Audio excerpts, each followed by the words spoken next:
Moms pasti denger dong dan udah tahu banget sama ungkapan mata adalah jendela dunia. Yes, betul banget.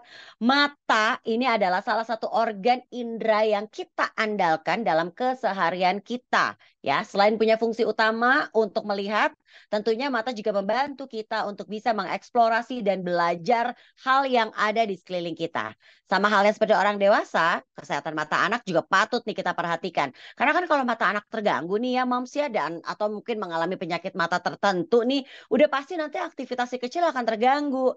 Nah, beberapa penyakit mata yang mungkin udah sering kita tahu, diantaranya kayak ada mata merah bintitan. Nah, itu tuh kayaknya paling sering tuh dialami. Tapi kayaknya bukan cuma itu deh. Nah, di podcast Mother and Beyond kali ini kita akan ngobrol-ngobrol sama Dokter Sesi Cesaria SPMK, dokter spesialis mata subspesialis pediatrik oftalmologi dan strabismus dari Rumah Sakit Mata Cicendo Bandung.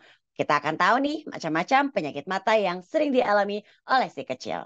Hai Dokter Sesi. Halo, baik, alhamdulillah. Oke, Dok.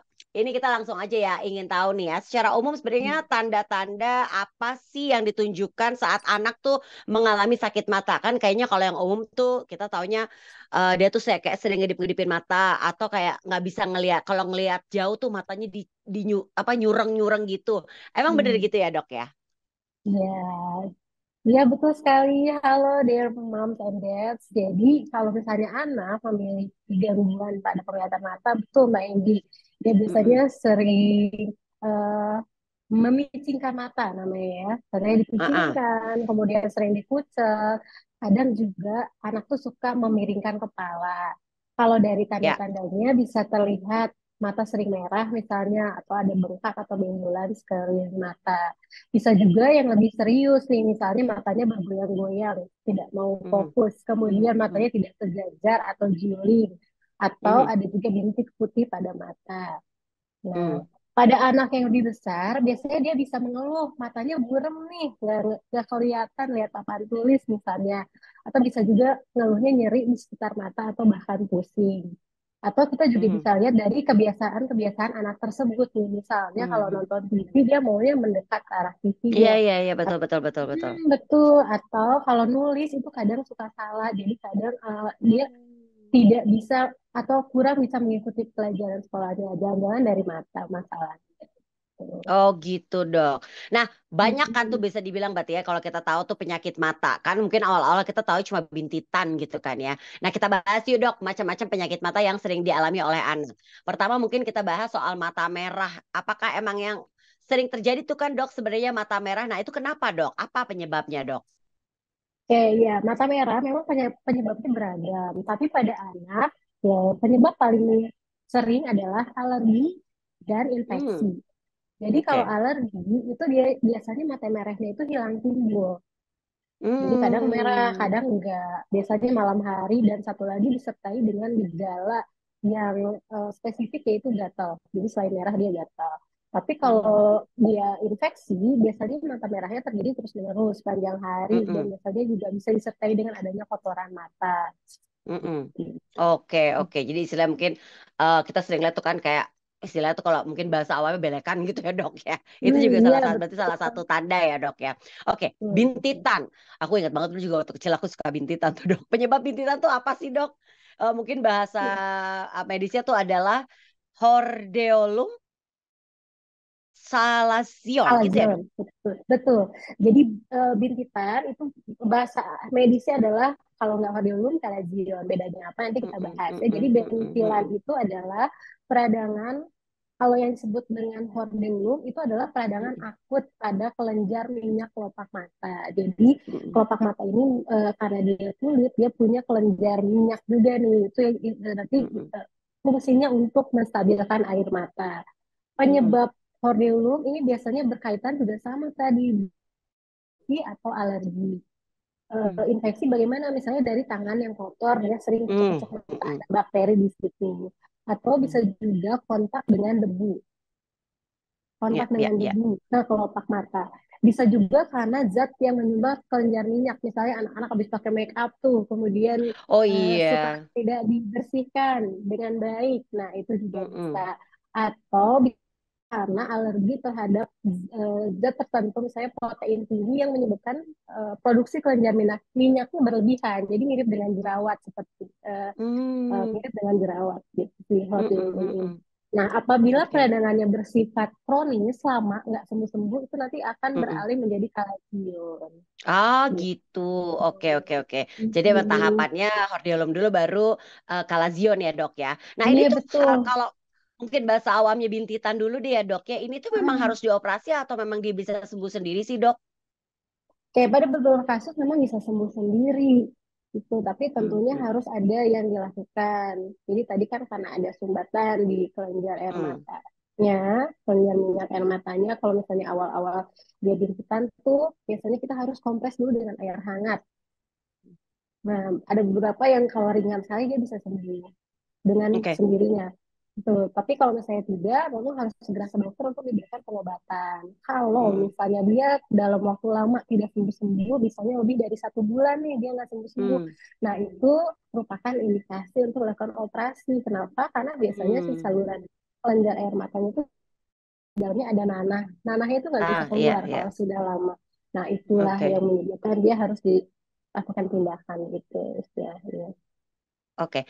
Nah, ini kalau udah sampai dalam kalazion ini, apakah memang harus langsung diobati dan dioperasi dan bedanya tuh gimana nih dok? Untuk kita tahu bahwa ini yang hordeolum yang masih bisa mungkin sembuh sendiri atau yang kalazion dan gimana pengobatannya?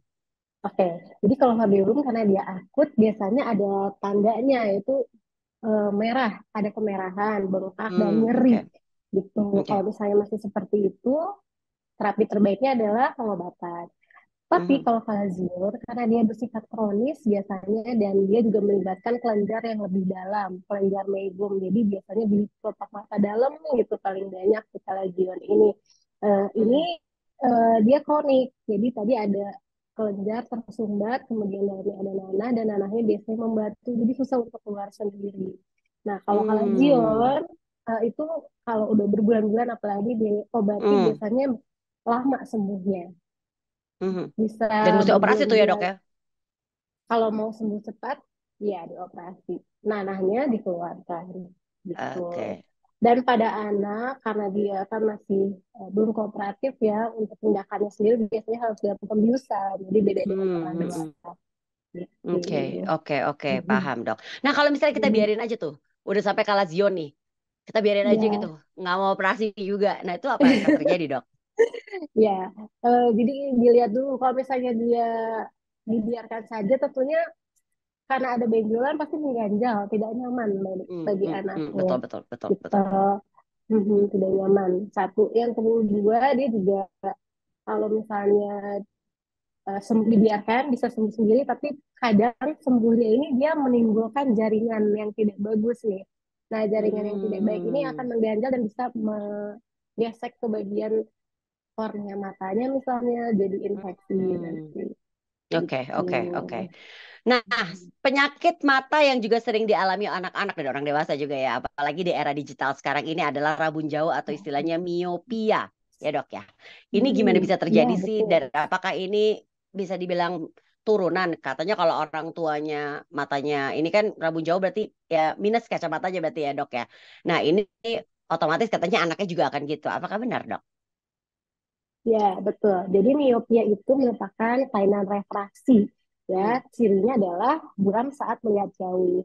Kelainan refraksi itu ada 3 miopia, hipermiopia itu minus, kemudian hipermetrop plus, dan juga astigmatisme atau silindris.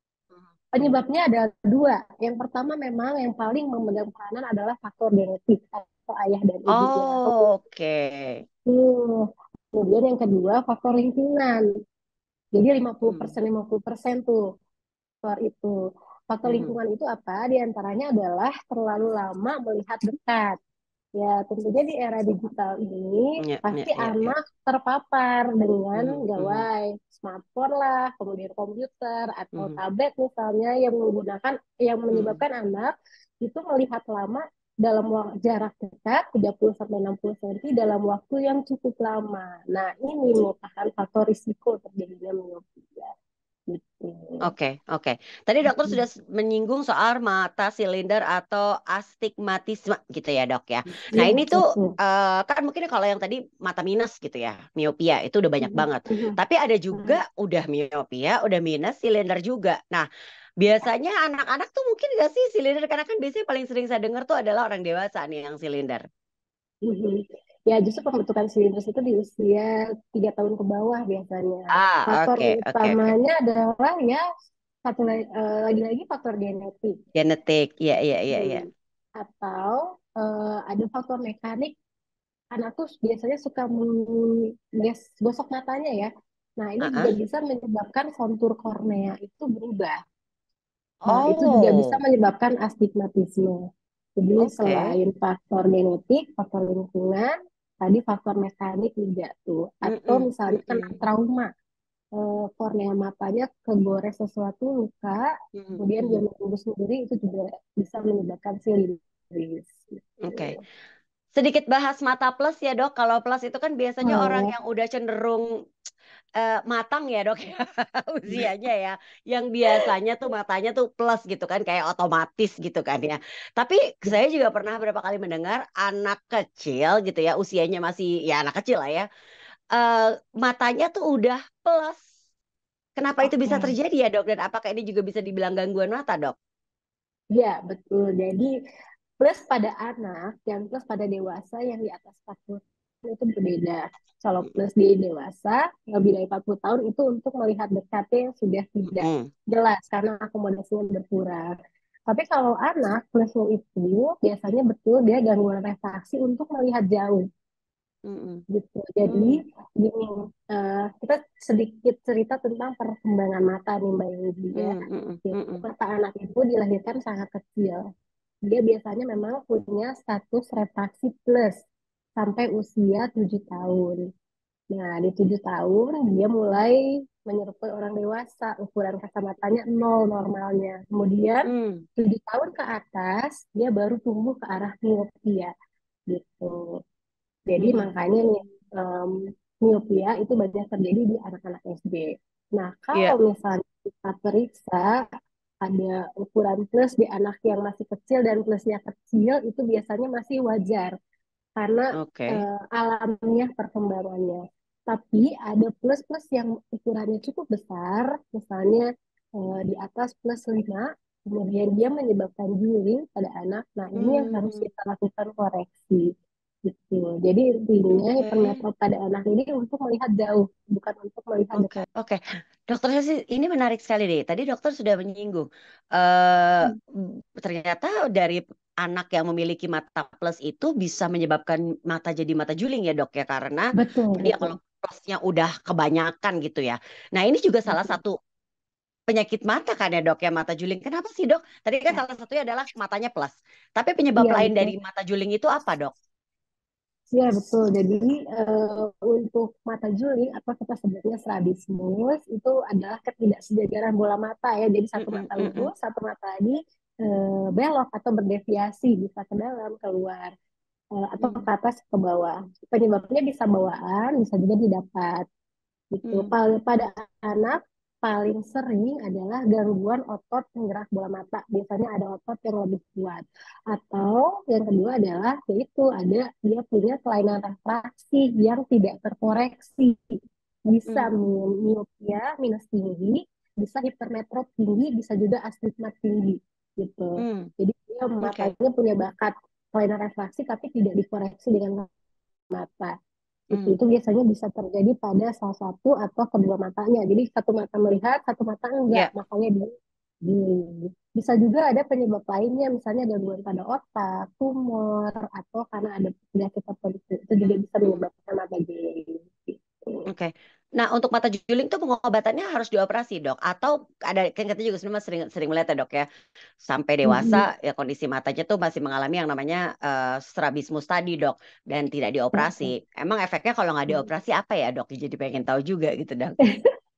Ya, oke. Jadi untuk pengobatan strabismus itu tahap pertama adalah memperbaiki tajam penglihatannya dulu nih. Jadi tajam penglihatannya Oke. diperbaiki dengan memakai kacamata. Mm-mm. Kemudian apabila tadi diperiksa ternyata gangguannya otot, memang satu-satunya cara adalah operasi. Kalau nggak dioperasi, eh, efeknya adalah yang pertama ya dari segi psikologis ya, dari penampilannya juga mungkin tidak bagus. Nah, yang kedua Hmm. adalah penglihatan tiga dimensi anak tersebut terganggu. Jadi kita itu punya penglihatan tiga dimensi ketika kedua Ah, mata lurus. Ketika kedua mata lurus, oke. ketika kedua mata punya penglihatan yang baik. Namun apabila satu mata lurus satu mata Ya, tidak ya, saat ya. keadaan Ya, ya, begini ya, tadi, ya. maka penglihatan tiga dimensi itu akan terganggu. Jadi Ah, hanya ya, satu ya, mata ya. Jadi saja paham. yang Jadi paham. dipakai. Oke. Begitu. Jadi memang dianjurkan untuk si kecil yang mungkin mengalami mata juling sebaiknya memang ada tindakan ya dok ya, jangan dibiarkan ya Betul. dok ya. Ya, Oke, oke, sesegera baik, baik. mungkin. Jadi Sesegera mungkin. Oke. tindakan waktu kecil itu akan lebih baik dan akan memperbaiki fungsi penglihatan Hmm, tiga hmm. dimensinya dibandingkan kita perbaikinya saat usia dewasa. Ya sih, ya sih. Hmm. Dok, satu lagi nih yang aku juga dengar, ambliopia atau mata malas. Hmm. Hmm. Apa sih dok dan apa yang menyebabkan mata malas? Mungkin juga bisa sedikit dijelaskan mata malas itu apa sih? Apakah emang, aduh malas ngantuk pengen tidur terus kan malas mata malas? Apa sih dok? Iya, oke, betul. Amblyopia. Amblyopia memang disebutnya mata malas. Kenapa bisa begini? Hmm. Jadi amblyopia itu ceritanya gini. Dia ada penurunan tajam penglihatan pada salah satu mata atau bisa Oke. juga kedua mata karena dia Hmm. perkembangan visualnya abnormal. Jadi tidak memiliki pengalaman penglihatan yang baik pada saat perkembangan penglihatan. Dan periode Hmm. emas perkembangan penglihatan itu adalah dari 1 tahun sampai 2 tahun itu periode yang sangat kritis sampai usia 7 tahun, kemudian dia masih berkembang sampai usia 18 tahun. Nah, jadi karena mata anak ini tumbuh dan berkembang, dia harus punya pengalaman melihat yang baik pada kedua mata. Kalau Hmm. misalnya salah Oke. satu matanya tidak memiliki pengalaman penglihatan yang baik, misalnya dia harus pakai kacamata tapi tidak gitu, maka seumur hidupnya dia tidak akan melihat jelas gitu ya. Oke, oke. Mhm. Sehingga disebut mata malas. Jadi dia malas Hmm. lihat yang satu. Kalau untuk yang unilateral atau salah satu mata melihat, satu mata lagi dia malas. Tidak bisa. Sehingga otak Oke. akan lebih memihak mata yang lebih rajinnya. Ah, Gitu. Makanya iya, iya. salah satu matanya diabaikan. Nah, penyebabnya ada tiga.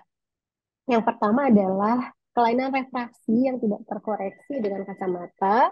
Kemudian yang kedua adalah sesuatu yang menutupi aksis visualnya, misalnya kelopak mata turun atau adanya Hmm. katarak, kekeruhan di Ah, ah. korneanya. Eh, Kemudian yang ketiga adalah mata juling. Jadi mata juling ini bisa menyebabkan amblyopia juga. Oke, Tuh. oke. Dan harus ditangani berarti ya dok ya mata malas ini ya dok. Betul, harus ditangani. Dengan cara Eh, dioperasi atau apa dok? Tidak, jadi yang pertama harus dilakukan adalah memperbaiki tajam penglihatan. Lagi-lagi Oke, ya, kacamata ya, ya, ya. memegang peranan penting. Ah, baik, baik, Kemudian, baik. kemudian yang kedua, kan tadi matanya ada yang lebih malas nih misalnya ya.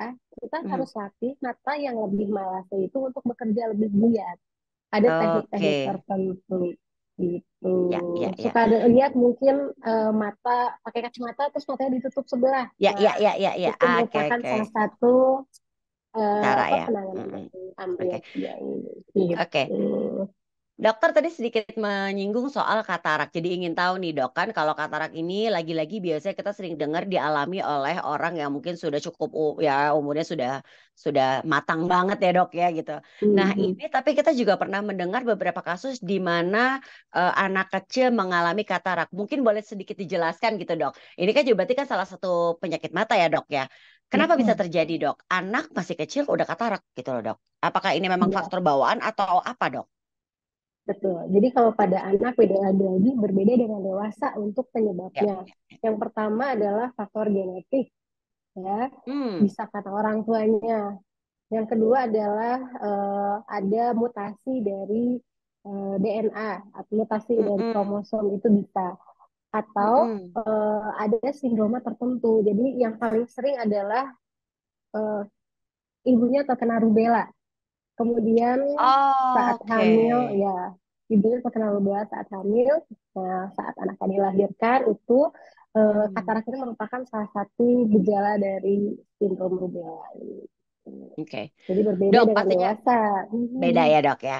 Dok, pastinya Mhm. orang tua nggak ada yang mau anaknya punya penyakit mata ya dok ya. Maupun yang Betul, bintitan, betul. yang ringan, atau mata merah, atau yang lainnya. Nah ini Iya, gimana nih dok? iya. Kita caranya nih supaya bisa menjaga kesehatan mata anak. Tadi kan dokter bilang sebenarnya penyebab dari penyakit mata ini 50 untuk yang mata minus dan yang lainnya adalah 50% faktor genetik atau keturunan atau Mhm. bawaan atau juga faktor lingkungan. Berarti kan sebenarnya bisa dijaga tuh ya dok ya, dicegah ya dok ya dari yang untuk faktor genetik ini nih yang ada turunan, apakah jadinya supaya nggak mutlak gitu loh. Jadi maksudnya kan masih ada 50% ya dok ya. Nah ini gimana Iya, nih dok? iya, betul. Jadi yang paling gampang untuk menjaga kesehatan mata adalah tentunya dengan asupan gizi. Ya, Hmm.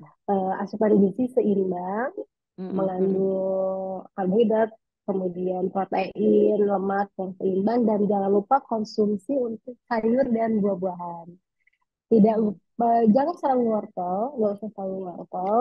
Iya Sayuran iya hijau iya. apapun juga baik gitu. Yang Oke penting oke ada oke asupan sayur dan buah setiap hari. Kemudian yang kedua, oke. karena tadi faktor lingkungan yang memeran peranan penting, harus bijak menggunakan Yes yes yes gawai yes. pada anak. Ya, tidak Hmm. terlalu lama, kemudian posisi dan pencahayaan yang baik, dan menggunakan prinsip 20-20-20.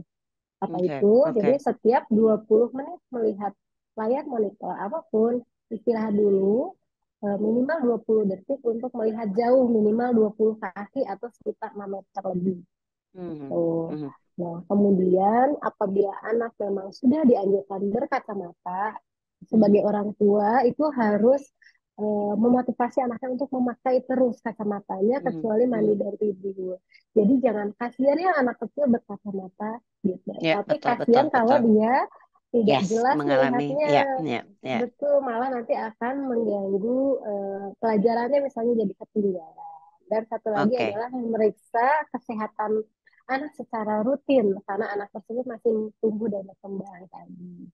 Nah, Tuh. karena dokter sudah menyinggung tadi pemeriksakan mata secara rutin, panduan Hmm. atau jadwal memeriksakan mata pada anak tuh sebaiknya seperti apa sih kan kalau ke dokter gigi 6 bulan sekali gitu kan ya. Dan kita Oke, juga oke, oke. apakah itu juga berlaku untuk dokter untuk menjaga kesehatan mata atau untuk cek mata nih dok? Oke. Ya, jadi pada kondisi yang normal itu baiknya diperiksa saat usia 3 bulan untuk lihat Oke. apakah dia sudah melihat atau tidak gitu ya karena sedini Hmm, mungkin tadi akan lebih bagus. Kalau misalnya tidak ada masalah atau kondisi normal saja, si bayi tersebut nanti diperiksa lagi di usia 3 tahun. Nah, hmm. kemudian 3 tahun baik. Kapan lagi periksanya? Nanti 6 tahun sebelum usia SD. Itu wajib diperiksa untuk Oke, lihat oke. status refraksinya bagaimana. Dan kalau misalnya dia Hmm, sudah masuk usia sekolah, itu sebaiknya diperiksa setiap tahun. Karena tadi dia masih tumbuh dan berkembang tadi, dan miopia seperti yang saya ceritakan, dia tumbuhnya di 7 tahun ke atas. nah, Jadi oke. yang dari kecil tidak ada miopia, belum tentu nanti saat perkembangan ke depannya tidak ada gitu. Ya, ya, ya. Nah, tapi kalau misalnya ada kelainan pada matanya, Hmm. tentunya jadwal kontrol harus disesuaikan dengan jadwal yang diberikan oleh dokter. Seperti yang saya Oke. bilang gitu. Itu yang harus dilakukan ya dokter ya. Wah jadi jelas nih Iya. kita jadi tahu nih, Moms juga jadi bisa tahu apa yang harus dilakukan dan udah bisa mulai mantau nih anak-anak saya nih kayaknya ada masalah nih dengan penglihatan. Mungkin bisa langsung diperiksakan. Terima kasih Dokter Sesi Saisaria SPMK, dokter spesialis mata, subspesialis pediatrik oftalmologi dan strabismus dari Rumah Sakit Mata Cicendo Bandung. Makasih Dokter Sesi ya, udah banyak banget nih Iya. penjelasan yang kita dapatkan dan membuat kita semakin paham dan jadi bisa bisa siap siaga dan lebih berhati-hati ya bisa menjaga juga kesehatan mata anak-anak kita. Terima kasih dok, Senang sehat selalu sekali. juga. Sehat Terima kasih selalu. buat moms yang sudah menyaksikan dan juga mendengarkan podcast Mother and Beyond.